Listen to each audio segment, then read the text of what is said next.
The joint declaration that was signed between Kim Jong-un and Moon Jae-in had a certain ambivalence to the message, which was that both Koreas would seek, as they move forward into this new era, either a trilateral meeting between South and North Korea and the United States, or a quadrilateral meeting, the two Koreas, the United States and China. Of course, China, I think, would be concerned if the United States minus China was at the negotiating table, figuring out what this new era would look like. Because, of course, China being a border country and having historic relations with the DPRK, and knowing that U.S. troops occupy the southern part of Korea and still do 65 years after the armistice, China would feel that its national interests must be represented. And China has always been there all along, promoting dialogue and calm on the Korean Peninsula leading up to this moment. Do you see a greater role moving forward for China in all these discussions? Well, I think it's almost impossible for China not to have a bigger role. Perhaps there are some in Washington who entertain a certain fantasy that China can be excluded. I wouldn't be surprised about that.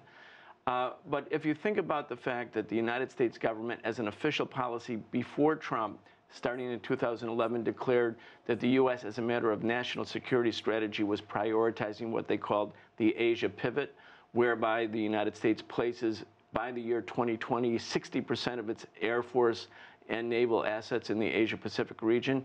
There's no possible way that the People's Republic of China can perceive that development, which is now an enduring part of American military strategy, and this new development on the Korean Peninsula in isolation from one another.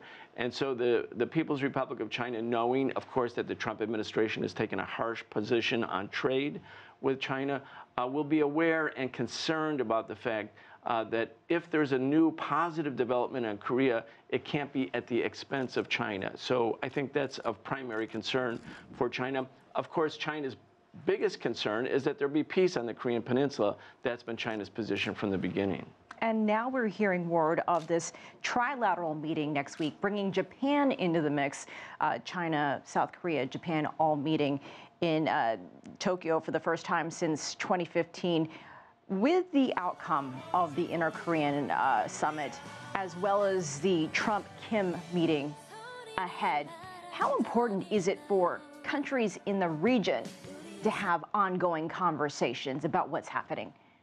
I think the region should be primary. The United States would like to present itself as the arbiter or the determiner of Asia's destiny. It certainly has tried to do so since the Philippines War more than 100 years ago.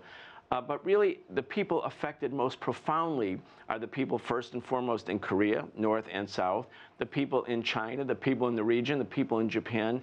A regional Asian-based settlement would, of course, be the preferred option here. Who most wants peace in Asia? Of course, it's people from Asia, the governments representing the countries of Asia. We'll leave it there, Brian Becker. We appreciate it. Thank you.